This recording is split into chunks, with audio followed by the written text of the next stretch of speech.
मुझसे जुड़े रहने के लिए मेरे चैनल को सब्सक्राइब करना ना भूलें। तो आज की इस वीडियो में हम पढ़ने वाले हैं कि विल और वुड इन दोनों में क्या डिफरेंस होता है, क्योंकि विल का जो सेंस है, विल का जो हिंदी में मीनिंग है, वो ही सेम टू सेम मीनिंग आपका वुड का भी है। तो आज इन दोनों के बीच में ढंग से फर्क देखेंगे कि आखिर इन दोनों में फर्क है क्या, कहां पर हमें विल का इस्तेमाल करना है, कहां पर हमें वुड का इस्तेमाल करना है। अब देखिए, यहाँ पर हम इसको बेसिक से स्टार्ट करेंगे और इसके एडवांस लेवल तक लेकर जाएंगे, जैसे कि कहां पर विल भी लगेगा, कहां पर वुड भी लगेगा, कहां पर विल हैव, कहां पर वुड हैव। तो इसी तरह से will have to, would have to और will have been, would have been, इन सबको देखने वाले हैं। तो चलिए स्टार्ट करते हैं। तो देखिए, सबसे पहले मैं आपको इनके कुछ रूल्स बता देता हूं कि किसके साथ कौन सी वर्ब की फॉर्म लगेगी। तो देखिए, जब आप सिंपल वुड को इस्तेमाल करेंगे या फिर सिंपल विल को इस्तेमाल करेंगे तो इन दोनों ही के साथ वर्ब की फर्स्ट फॉर्म आती है, ठीक है। और जब आप वुड या विल इन दोनों में से किसी के भी साथ बी लगाते हैं, जैसे वुड बी, विल बी, तब इनके साथ वर्ब की फोर्थ फॉर्म यूज होती है। अब कुछ बच्चे सोच रहे होंगे, सर वर्ब की तीन फॉर्म्स तो सुनिए, ये फोर्थ कहां से आ गई। देखिए, वर्ब की फोर्थ फॉर्म वो होती है जब आप वर्ब की फर्स्ट फॉर्म में आईएनजी लगाते हैं ना, तो उसको हम वर्ब की फोर्थ फॉर्म कहते हैं, ठीक है। और जब आप वुड या विल इन दोनों के साथ हैव टू का इस्तेमाल करते हैं तो आपकी वर्ब की फर्स्ट फॉर्म यूज होगी। जैसे आप वुड हैव टू बोल सकते हैं, विल हैव टू बोल सकते हैं, तो वर्ब की फर्स्ट फॉर्म यूज होगी। और जब भी आप इन दोनों में हैव बीन का इस्तेमाल करेंगे तो वर्ब की फोर्थ फॉर्म आपको यूज करनी है, जैसे would have been, will have been, जो इस वीडियो में आपको बताऊंगा, ठीक है। तो इस तरह से आप इनको याद कर सकते हैं। तो चलिए शुरू करते हैं। तो देखिए, हमें कैसे पता चलेगा कि भाई कहां पर वुड लगेगा, कहां पर विल लगेगा। इन दोनों का ही मतलब होता है कि काम को करेगा, लेकिन इन दोनों में एक बहुत बड़ा डिफरेंस क्या है कि इन दोनों की जो पॉसिबिलिटी का लेवल है, किसी काम को होने की संभावना का जो लेवल होता है, उनमें अंतर है। देखिए, वुड का इस्तेमाल जब आप कंडीशनल सेंटेंसेस में करेंगे तो इसका अलग सेंस निकलेगा, ठीक है। लेकिन यहां पर हम इसको कंडीशनल की तरह नहीं देखेंगे, बल्कि यहां पर हम इनको नॉर्मल सेंटेंसेस में देखेंगे। तो इनका यूज हम कहां पर प्रेजेंट में करेंगे, कहां पर फ्यूचर में, चलिए देखते हैं। पहले इसका स्ट्रक्चर देखिए। सबसे पहले आपको सब्जेक्ट को लिखना है, फिर आपको वुड या विल इन दोनों में से किसी एक को लगाना है, फिर वर्ब की फर्स्ट फॉर्म आएगी और फिर आपका ऑब्जेक्ट आएगा। देखिए, उसने कहा वह करेगा। अबे उसने कहा था कि वह करेगा, कोई काम करेगा या फिर कुछ भी करेगा, लेकिन उसने मुझसे बोला था कि वह करेगा, ठीक है। यहां पर मैंने लिख दिया he said that he would do, ठीक है। अब यहां पर ये वुड आया क्यों है? यहां पर ये वुड इसलिए आया है क्योंकि ये जो सेंटेंस है, ये बात जो उसने कही है, ये पास्ट में ही बोल दी थी आने वाले समय के लिए। मान लीजिए कि कल वो मेरे साथ जा रहा था और उसने मुझसे बोला बात करते करते कि हाँ भाई मैं वो कर दूंगा, ठीक है। उसने मुझसे वो चीज पास्ट में बोली थी जब मैं उसके साथ जा रहा था, लेकिन अब हो गया प्रेजेंट, अब वो बात पास्ट में चली गई। अब मैं किसी को बता रहा हूं यार उसने मुझसे बोला था कि वो उस काम को करेगा, तो इस सेंटेंस में हम विल का इस्तेमाल नहीं कर सकते। कभी आप सोचने लगो कि ये तो भविष्य का है, करेगा, तो हम इसमें विल का इस्तेमाल करेंगे। सुन लीजिए, विल का इस्तेमाल क्यों नहीं होगा। जब आप सेंटेंस में पास्ट में सेंटेंस को बनाते हैं, अब देखिए he said that, he said उसने कहा, ये पास्ट का सेंटेंस है। कैसे पता चला? से की सेड फॉर्म सेड यहां पर लिख दी गई है, तो इस तरह से आप पास्ट इंडेफिनिट को लगा सकते हैं। और जब भी कोई सेंटेंस पास्ट में होगा तो उसमें जितना भी सेंटेंस जुड़ा होगा वो सब कुछ पास्ट में ही बनेगा, ये बात आपको याद रखनी है। प्रेजेंट और फ्यूचर ये आपस में मिक्स हो सकते हैं, लेकिन जो पास्ट है वो पास्ट में ही रहेगा, उसमें मिक्सिंग नहीं करनी है आपको। अब जैसे शैल का शुड हो जाता है, विल का वुड हो जाता है, उसी तरह से यहां पर वुड का इस्तेमाल किया गया है कि पास्ट में इसको हम सेंटेंस को बना सकें कि उसने हमसे बोला था पास्ट में कि आने वाले समय में वो किसी काम को करेगा, ठीक है। यहां पर तो इसका एक ही मतलब है, वुड का इस्तेमाल बताया मैंने, यहां पर विल का इस्तेमाल नहीं हो सकता। यदि आप यहां पर विल लगाएंगे तो गलत हो जाएगा। लेकिन एक बहुत बड़ा अंतर अब देखिए यहां पर आएगा। यहां पर लिखा हुआ है सीता आएगी, सीता आएगी, और यहां पर मैंने लिख दिया सीता विल कम, सीता आएगी, सीता विल कम। सबको पता पड़ रहा है कि ये जो सेंटेंस है ये किसका है? ये सेंटेंस फ्यूचर का है, फ्यूचर के इंडेफिनिट का है कि भाई सीता आएगी, आने वाले समय में सीता आएगी। अब फ्यूचर का मतलब ये नहीं है कि आने वाला कल ही फ्यूचर है। हर एक वो पल, हर एक वो सेकंड जो अभी आने वाली है वो सब कुछ फ्यूचर में ही काउंट होगा, ठीक है, नियर फ्यूचर में। तो सीता आएगी, सीता विल कम। अब यहां पर जो ये सेंटेंस है इसकी जो पॉसिबिलिटी है वो स्ट्रांग है कि सीता पक्की आएगी, तब आपने विल का इस्तेमाल किया है, ठीक है। यहां पर इसकी पॉसिबिलिटी का लेवल स्ट्रांग है। लेकिन जब आप इसमें सीता वुड कम लिखोगे तो क्या होगा कि उसकी पॉसिबिलिटी का जो लेवल है वो थोड़ा कम हो जाएगा, ठीक है। तो यहां पर अब आप पूरी तरह से श्योर नहीं है, इसलिए आपने बोल दिया सीता वुड कम, ठीक है। तो इस तरह से भी आप इसका वुड का इस्तेमाल कर सकते हैं। एक और देखिए, वह तुमसे मिलेगी, ठीक है, वह तुमसे मिलेगी। यदि मुझे 100% पता है कि भाई वो तुमसे मिलेगी ही मिलेगी, तब तो मैं बोलूंगा सी विल मीट यू। लेकिन यदि मैं पूरी तरह से कंफर्म नहीं हूं, पूरी तरह से मुझे कंफर्मेशन नहीं है, तो तब मैं विल का इस्तेमाल ना करके वुड का इस्तेमाल करूंगा। कैसे बोलूंगा? शी वुड मीट यू, यानी कि हो सकता है कि भाई उसने मजाक मजाक में बोल दिया हो वो तुमसे मिलेगी, लेकिन मुझे तो नहीं लगता वो तुमसे मिलने आएगी, ठीक है। तो सीता वुड मीट यू, तब आप वुड का इस्तेमाल करेंगे। लेकिन जब आपको पूरी तरह से कंफर्मेशन है तब आप किसका इस्तेमाल करेंगे? विल का इस्तेमाल करेंगे। तो यहां पर हमने तीन चीजें सीखी हैं कि विल का इस्तेमाल एक तो हम प्रेजेंट के लिए नहीं कर सकते, प्रेजेंट के किसी भी वाक्य को बनाने के लिए आपको विल का इस्तेमाल नहीं करना है। प्रेजेंट के वाक्यों को बनाने के लिए आप वुड का इस्तेमाल कर सकते हैं। लेकिन जब बात आएगी फ्यूचर की, फ्यूचर के लिए आप विल का इस्तेमाल भी कर सकते हैं, वुड का इस्तेमाल भी कर सकते हैं। विल का इस्तेमाल होगा जब आप पूरी तरह से श्योर होंगे, वुड का इस्तेमाल तब होगा जब आपकी श्योरिटी का लेवल थोड़ा कम होगा, ठीक है। लेकिन हाँ, आपको पता है कि ऐसा हो सकता है, तब आप वुड का इस्तेमाल करेंगे। दूसरी बात, वुड का इस्तेमाल हम वहां पर करते हैं जब कोई बात पास्ट में बोली गई थी प्रेजेंट के लिए, मतलब फ्यूचर के लिए कि आने वाले समय में मैं ऐसा करूंगा, ठीक है। ये हो गया सिंपल वुड और विल में डिफरेंस। अभी हम इसके एडवांस लेवल पर जाएंगे। ये तो बिल्कुल बेसिक था कि अब आगे आगे जब हम इनके साथ अलग अलग फॉर्म्स यूज करेंगे तब किस तरह से हम इसका इस्तेमाल करते हैं।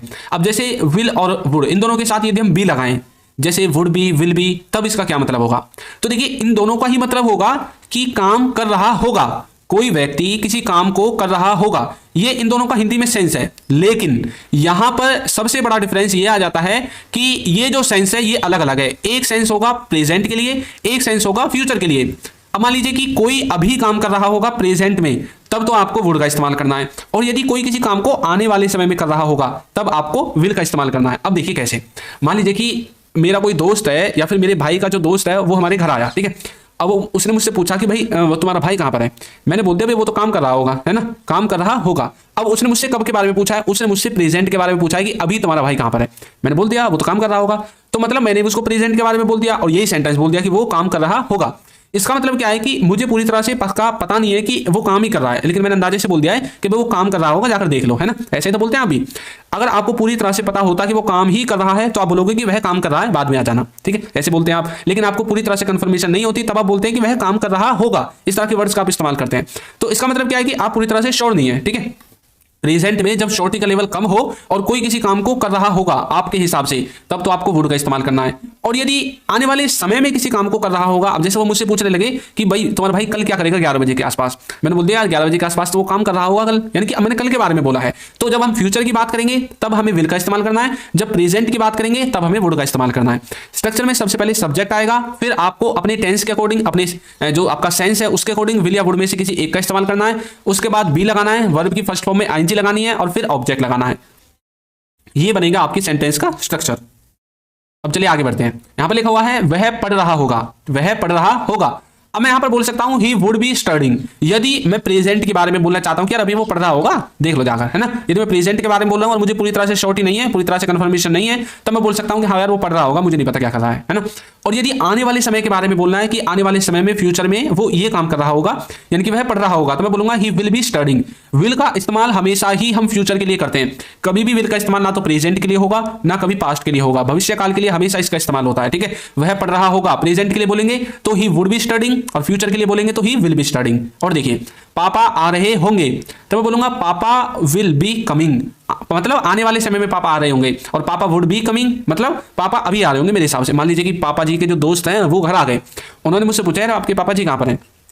उसने मुझे कब के बारे में पूछा है? उसने मुझसे प्रेजेंट के बारे में पूछा है कि अभी आपके पापा जी कहां पर हैं। मैंने बोला कि भाई पापा जी तो ड्यूटी गए थे, अभी वो आ रहे होंगे ऑफिस से, अभी वो आ रहे होंगे। अब मुझे पक्का तो नहीं पता ना कि वो आ ही रहे होंगे, मैंने अंदाजे से बोल दिया टाइम देखकर, इस टाइम पर वो ऑफिस से निकल जाते हैं तो वो भी आ रहे होंगे, है ना। तो मतलब मैं पूरी तरह से श्योर नहीं हूं, तो मैं कैसे बोलूंगा पापा वुड बी कमिंग, प्रेजेंट के बारे में बोलना है। तो इस तरह से आप इसको समझोगे। तो चलिए नेक्स्ट देखते हैं। नेक्स्ट हमारा राहुल टीवी देख रहा होगा। इसका मतलब क्या है कि वो यदि प्रेजेंट में टीवी देख रहा होगा आपके हिसाब से, तब हम बोलेंगे Rahul would be watching TV. और यदि वो आने वाले समय में टीवी देख रहा होगा तब हम बोलेंगे Rahul will be watching TV.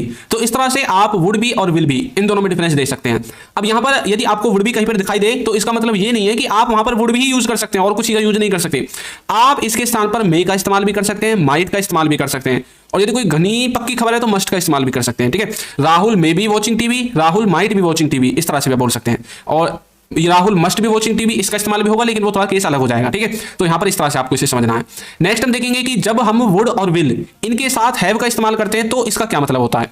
इसका मतलब यह होता है कि कोई किसी काम को कर चुका होगा या फिर किसी ने कोई काम कर लिया होगा। लेकिन यहां पर आपको एक बात समझने वाली यह है कि वुड हैव इसका मतलब होगा कि किसी ने आपके हिसाब से अभी प्रेजेंट में काम को कर लिया होगा, ठीक है। अब वो काम चाहे उसने खत्म कर लिया होगा या शुरू कर लिया होगा, लेकिन आपको ऐसा लगता है कि उसने ये कर लिया होगा, वो ये कर चुका होगा, वो कर चुका होगा प्रेजेंट में। लेकिन जब बात आती है विल हैव की, इसका मतलब है कि किसी ने आने वाले समय में, नियर फ्यूचर में कोई काम खत्म कर लिया होगा, कोई काम शुरू कर लिया होगा। जैसे कि उसने एक बिजनेस स्टार्ट कर लिया होगा तब तक, है ना। कई बार बोलते हैं ना भाई अगले महीने तक तो एक बिजनेस स्टार्ट कर चुका होगा, मतलब आने वाले समय में कोई किसी काम को कर चुका होगा। तब आपको वुड और विल इन दोनों के साथ हैव का इस्तेमाल करना है, ठीक है। स्ट्रक्चर देखिए, स्ट्रक्चर में सबसे पहले सब्जेक्ट आएगा, फिर यदि पॉसिबिलिटी प्रेजेंट की है तो वुड आएगा, और यदि फ्यूचर की है तो विल आएगा। उसके बाद हैव आएगा, वर्ब की थर्ड फॉर्म आएगी और ऑब्जेक्ट आएगा। आपको एक बात याद रखनी है, यहां पर तो चलो वुड मैंने यूज किया है और विल यूज किया है। किसी भी मॉडल वर्ब के साथ यदि हैव आएगा तो आपको क्या करना है, उसमें वर्ब यदि लगेगी, अगर उसमें वर्ब है तो थर्ड फॉर्म ग्रुप में आएगी। हमेशा ये बात आपको याद रखनी है, वर्ब की कौन सी फॉर्म लगेगी, थर्ड फॉर्म लगेगी, ठीक है। एग्जांपल देखिए, उन्होंने टीवी देख लिया होगा, यहां पर मैंने साधारण सा लिखा हुआ है they would have watched TV. अब यहां पर इसका मतलब क्या है, तुरंत आपके मन में आ जाना चाहिए कि यह बात हो सकता है प्रेजेंट के लिए बोली गई है कि प्रेजेंट में किसी ने कोई काम कर लिया होगा। अब वॉच्ड टीवी, टीवी देख लिया होगा प्रेजेंट में किसी ने, ऐसा कुछ बताना चाहता है। लेकिन ये कंफर्म पूरी तरह से नहीं है, ये पूरी तरह से श्योर नहीं है कि उसने देख ही लिया होगा, है ना। हो सकता है कभी देख ही रहा हो। मान लीजिए कि आप अपने घर में थे और आप अपनी पूरी फैमिली के साथ मिलकर, अपना भाई बहन, मम्मी पापा, दादा दादी सबके साथ मिलकर आप टीवी देख रहे थे, ठीक है। कोई भी शो था, वो टीवी देख रहे थे और उसके बाद आप थोड़ी देर देखकर वापस आ जाते हैं, अपने बाहर निकल जाते हैं घर से, और तभी आपके भाई का जो दोस्त है वो आ जाता है। जैसे आप बाहर गए तो उस आध घंटे बाद वो दोस्त आ जाता है और तब से आप बाहर ही खड़े। अब उसने पूछा है यार आपका भाई कहां पर है, आपने बोला वो तो टीवी देख रहा होगा, है ना। यदि आप ऐसे बोलेंगे वो तो टीवी देख रहा होगा, तो इसका मतलब क्या है, आपके हिसाब से टीवी देख रहा होगा और कोई किसी काम को कर रहा होगा, तब तो आप विल बी और वुड बी इनका इस्तेमाल करते हैं। लेकिन यदि कोई किसी काम को कर चुका होगा, आपने बोला यार बहुत देर हो गई उसे टीवी देखते देखते, अब तक तो उसने देख लिया होगा, भीतर से जाकर बुला लाओ, ऐसा भी तो बोल सकते हैं आप, बहुत देर हो गई उसे टीवी देखते देखते, भीतर से जाकर बुला लाओ। इसका मतलब क्या है, इसका मतलब यह है कि आपको पूरी तरह से शॉर्ट नहीं, क्योंकि आप तो आध घंटे से बाहर ही खड़े, आप तो उसको टीवी देखते हुए छोड़कर आए थे, अब तक उसने देख लिया होगा आपके हिसाब से, तो तब आप वुड हैव का इस्तेमाल करेंगे, they would have watched TV, ठीक है। और यदि आपको इसी को फ्यूचर में लेकर जाना है कि आने वाले समय में कोई किसी काम को कर चुका होगा, तब आप बोलेंगे will, they will have watched TV, वो पढ़ लिया होगा। ही would have studied, he will have studied, present में पढ़ लिया होगा तो वुड का इस्तेमाल करेंगे, आने वाले समय में पढ़ चुका होगा या पढ़ लिया होगा तो विल का इस्तेमाल करेंगे। आपको एक बात याद रखनी है, आपको इस चीज में कभी कंफ्यूज नहीं होना है, लिया, दिया, किया, चुका, ऐसी चीजें आपको रटनी नहीं है। आपको सेंस को पकड़ना है, जैसा कि मैंने आपको पूरा सेंस बताया है, ठीक है। आपके हिसाब से किसी ने कोई काम कर लिया होगा बोल दो, या कर चुका होगा बोल दो, बात तो एक ही है। आपको गागेगी नहीं पकड़नी है, देखिए दोनों में गागेगी आ रही है ना, आपको इस तरह से कंफ्यूज नहीं होना। यदि आप गागेगी को समझोगे ना तो फिर यही रह जाओगे, समझते आपके कभी इंग्लिश समझ में नहीं आएगी, ठीक है। गागेगी ढूंढते रह जाओगे इंग्लिश सेंटेंस में और आपको इंग्लिश समझ में आने की है ही नहीं, ठीक है। ये बात आपको याद रखनी है। वह जा चुका होगा तो हम बोलेंगे he would have gone, present में जा चुका होगा, ही विल हैव गॉन, आने वाले समय में जा चुका होगा, फ्यूचर में जा चुका होगा, ठीक है। तो इस तरह से विल और वुड इन दोनों में आप डिफरेंस करोगे जब आप इनके साथ हैव का इस्तेमाल करेंगे, वुड हैव, विल हैव, ठीक है। चलिए कुछ एक्सरसाइज देखते हैं। वह आ रहा होगा, इसको देखकर हमें तुरंत आ जाना चाहिए कोई किसी काम को कर रहा होगा। प्रेजेंट की बात है तो वुड भी लगेगा, फ्यूचर की बात है तो विल भी लगेगा। और यदि यहां पर देखिए लिखा हुआ है ही वुड बी कमिंग, इसका मतलब है कि प्रेजेंट की बात की जा रही है कि प्रेजेंट में कोई आ रहा होगा। फ्यूचर की बात की जाती तो ही विल बी कमिंग, ठीक है, ऐसे बोलेंगे। उसने मार दिया होगा, उसने मार दिया होगा तो बोलेंगे ही will have killed, he will have killed, उसने मार दिया होगा। अब यहां पर इस इंग्लिश के सेंटेंस को देखकर आपको क्या पता लगा, इसको देखकर पता लगा कि सेंटेंस फ्यूचर का है। यदि यहां पर गलती से वुड होता तो आपको लगता कि सेंटेंस प्रेजेंट का है। लेकिन एक बात और आपको याद रखनी है, उसने मार दिया होगा, ठीक है। अब यहां पर आपको क्या दिखा है, वर्ब की थर्ड फॉर्म दिखी है, ठीक है। लेकिन हिंदी में देखकर हमें कभी पता नहीं लगेगा इतनी जल्दी, जब तक आप पूरे सेंटेंस के सेंस को नहीं समझ जाओगे। जब पूरी कन्वर्सेशन होगी तब तो आपको पता चल जाएगा। यदि आप उसे पूरा सेंटेंस बोलोगे कि यार उसने मतलब अब तक तो मार दिया होगा ना, कितनी देर हो गई उसे गए हुए, है ना, ऐसा बोलोगे ना, तब तो आप क्या बोलोगे, तब तो आपको पूरा सेंटेंस पता चल जाएगा, तब तो आप वुड का इस्तेमाल करोगे। लेकिन यदि हम इंग्लिश में डायरेक्ट देखेंगे तो हमें इंग्लिश में एक छोटी सी सेंटेंस से भी डायरेक्ट पता चल सकता है कि सेंटेंस कब के लिए बोला गया है। राहुल आएगा तो लिख दिया राहुल वुड कम, मतलब राहुल का आने की संभावना थोड़ी कम है, ठीक है। यदि बोलेंगे राहुल विल कम तो थोड़ी संभावना बढ़ जाती है। पापा जा रहे होंगे तो बोलेंगे पापा विल बी गोइंग। इंग्लिश का सेंटेंस देखकर पता चलता है कि सेंटेंस फ्यूचर के लिए है, हिंदी में देखकर तो नहीं पता चलता कि फ्यूचर का या प्रेजेंट का है ना। पापा जा, ये हिंदी में शायद थोड़ी टाइपिंग मिस्टेक है, रहे हैं, ठीक है। पापा जा रहे होंगे तो पापा विल बी गोइंग, यदि प्रेजेंट की बात है तो पापा वुड बी गोइंग, ठीक है। तो इस तरह से आप इनका इस्तेमाल करेंगे। अब चलिए इनको देखते हैं, वुड हैव टू और इनको आगे। अब हम देखेंगे वुड हैव टू का इस्तेमाल। वुड हैव टू का मतलब होता है कि काम करना पड़ता होगा या फिर काम करना पड़ेगा। देखिए यहां पर मैं विल को नहीं लगाऊंगा क्योंकि विल जो है ना वो थोड़ा अलग हो जाएगा। पहले हम वुड को देखेंगे। वुड का मतलब है कि किसी को कोई काम करना पड़ता होगा डेली बेसिस पर।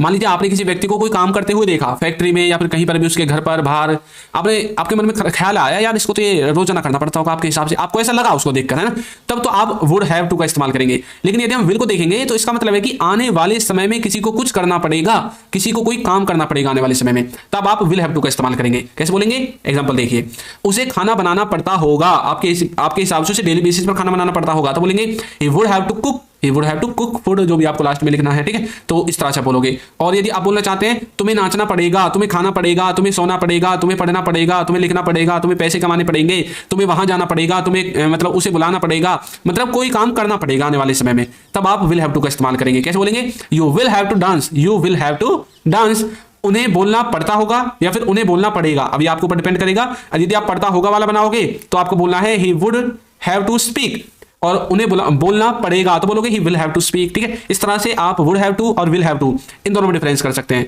नेक्स्ट अब मैं आपकी प्रैक्टिस के लिए आपको एक सेंटेंस देता हूं, वह सो रहा होगा, वह सो रहा होगा। इसको आपको कमेंट करके बताना है कि ये जो सेंटेंस है ये कैसे बनेगा। और हाँ, ये भी लिखना है आपने जो सेंटेंस बनाया है वो प्रेजेंट के लिए बनाया है या पास्ट के लिए बनाया है, ठीक है। तो आपको कमेंट करके बताना है। और हमारा जो कोर्स है उसका लिंक आपको नीचे डिस्क्रिप्शन में मिल ही जाएगा, वहां से जाकर उसको ज्वाइन कर सकते हैं।